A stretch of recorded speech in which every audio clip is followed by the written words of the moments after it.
Bismillah, elhamdülillah, vahdehu ve salatu ve selamu ala men nəbiyyə bə'də. Değerli müsəlmanlar, bacı qardaşlarım, bir mövzu barəsində danışmaq istəyirəm. Hansı ki, bu mövzu daima müsəlmanlar arasında sual olaraq qalmışdır. Bu mövzu bir ibadətdə iki və daha çox niyyət etmək barəsindədir. Bir ibadətdə iki və daha çox niyyət etmək barəsində olacaqdır. Bu barədə İbn Useymin rahmetullahi aleyhi belə cavab vermişdir. Demişdir ki, bu mövzu, yəni bu üç qismə bölünür. Birinci qism odur ki, əgər iki ibadət olarsa, o həmin ibadətin biri digər ibadətin tabiçində olarsa, o zaman bir ibadətdə, yəni birləşdirib bir ibadət olaraq iki niyyət etmək icazəli deyildir.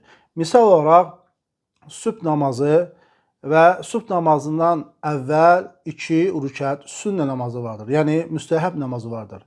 Və hər hansı bir insan, hər hansı bir müsəlman sübh namazından əvvəl olan iki rükət sünnəni, müstəhəbi, fərz olan sübh namazı ilə birləşdirib iki rükət qılsa və iki niyyət etsə, bu icazəli deyildir. Niyə görə? Çünki sübh namazından əvvəlki olan iki rükət müstəhəb sünnə namazı fərz namazın, yəni sübh namazının tabiçiliyindədir. Və digər bir misal, cümə namazından əvvəl iki və ya 4 rükət sünnə namazı vardır. Və kimsə cümə namazını və cümə namazının əvvəlki olan 2 və ya 4 rükəti birləşdirib, yəni 2 rükətdə 2 daha çox niyyət edərsə, bunları cəm etsə, bu da icazəli deyildir. Niyə görə? Çünki cümə namazından əvvəlki olan sünnə namazı cümə namazının tabiçiliyindədir. Əgər 2 ibadət olarsa və bir ibadət digər ibadətin tabiçiliyində olarsa, bu zaman bu ibadətləri birləşdirib 2 və daha çox niyyət etmək icazəli deyildir. İkinci qism odur ki, əgər o iki ibadət olarsa, hər biri məqsudatun bizatihə, yəni öz-özlüyündə məqsəd olarsa, yəni hər bir ibadət müstəqil bir ibadət olarsa, o zaman onları birləşdirib 2 və daha çox niyyət etmək icazəli deyildir. Misal olaraq, Ramazan ayının yəni qəza orucu vardır, bir də Aşura orucu vardır və yaxud da Arafa orucu vardır. Bunları bir-birinə birləşdirib iki niyyət etmək icazəli deyil. Niyə görə? Çünki hərəsi bir müstəqil bir ibadətdir. Bunlar hamısı öz-özlüyündə bir məqsəddir. Yəni, məqsudatun bizatihədir. Yəni, öz-özlüyündə məqsəddir. Yəni, müstəqil olunan ibadət. Və digər bir misal deyək, İşə namazından sonra 2 rükət müstəhəb sünnə namazı vardır.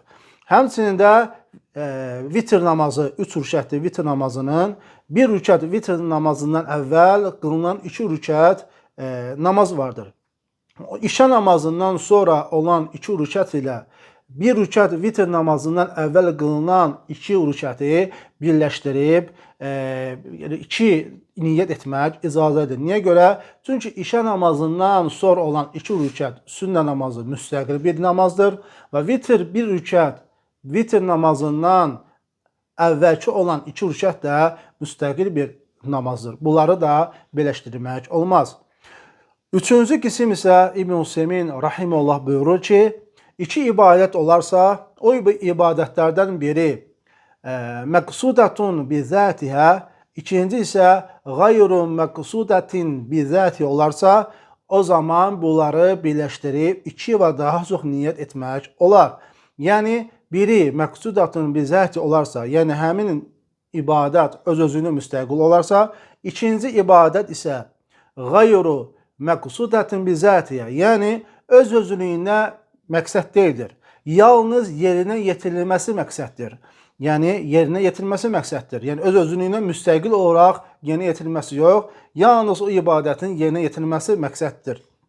belə bir ibadət olarsa, onları birləşdirib 2 və daha çox niyyət etmək olar. Misal olaraq bir insandır, sübh namazında məscidə gəlir və məscidə daxil olur və o məscidə girdikdə onun qarşısına 2 seçim vardır. Ya təhiyyətul məscid namazı qılmalıdır, salamlama namazı qılmalıdır. Çünki Allah Rəsulü sallallahu aleyhi və səlləm buyurur ki, İzə dəxələ əhədukumul məscidə fələ yeclis həttə yusalliyə rəkətəyn. Yəni sizdən biriniz məscidə daxil olarsa 2 rükət qılmamış oturmasın. Yəni insan məscidə daxil olduqda həmən 2 rükət namaz qılmalıdır. Onun ikinci seçimi də o nədir? Girəndə sübh namazının sünnətini evdə qılmamışdır və məsciddə qılmaq istəyir. Sübh namazının 2 rükət sünnəsi, hansı ki, fərz namazdan əvvəl qılınır.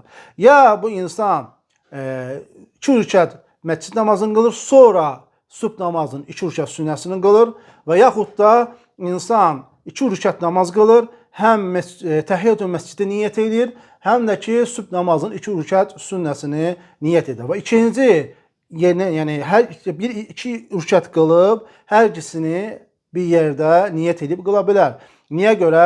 Çünki məscidə daxil olduqda salamlama namazı olan qeyru məqsudatun bi zatiyyədir. Yəni onun yerinə yetirilməsi öz-özünə məqsəd deyildir. Sadəcə yerinə yetirilməsi məqsəddir. Hər hansı 2 rükət namazla həmin namaz yerinə yetirilməsi sayılır. Bu zaman bu cür ibadəti birləşdirmək olar. Başqa bir misal olaraq Ramazan ayının qəzası vardır bir insanda və bir də 1-ci və 4-cü gün oruclar vardır. Yəni Ramazan ayında olan qəza namazı bu müstəqil bir ibadətdir. Bu öz-özünə məqsəddir. Amma 1-ci, 4-cü gün tutulan oruc isə yəni yerinə yetirilməsi. Hər hansı bir oruc tutulsa, o öz-özlüyündə o yerinə yetirmiş sayılır. Çünki Allah Rəsulü sallallahu aleyhi və səlləmdən soruşanda deyir ki, mən 1-ci və 4-cü gün oruc tutmağı sevirəm. Həmin günü əməllər Allaha ərz olunur. Mən istəyirəm ki, mənim əməllərim oruc olduğum halda əməllərim Allah Azza Cəlləyə yüksəlsin. Və həmçinin də başqa bir misal verək. Cümə günü qüsul vardır, bir də cənabat qüsul vardır. Və Allah Rəsulü sallallahu aleyhi və səlləm bizə cümə günü təmizlənməyi tövsiyə etmişdir, bizə təşviq etmişdir, həvəsləndirmişdir. Və həmin cümə günündə məqsəd nədir? İnsanın təmiz şəkildə məscidə gəlməsi, cümə namazında iştirak etməsi. Əgər bir insan cümə günü cənabətli olarsa, yəni hamama daxil olarsa, hər ikisini həm cümə günü, həmçinin də cənabat qüsulunu bir yerdə yəni niyyət edə bilər. Çünki niyə görə? Çünki cümə gününün qüsulu qeyru məqsudatin bi zatiyyədir. Yəni həmin günü təmiz olmaq, çinməsi lazımdır, yenə yetirilməsi lazımdır. Yəni öz-özlüyündə məqsəd deyil. Məqsəd orada çinməyin, təmiz olmağın məqsəddir və cənabat qüsulu da öz-özünə bir məqsəddir və onun yetirilməsi də vacibdir.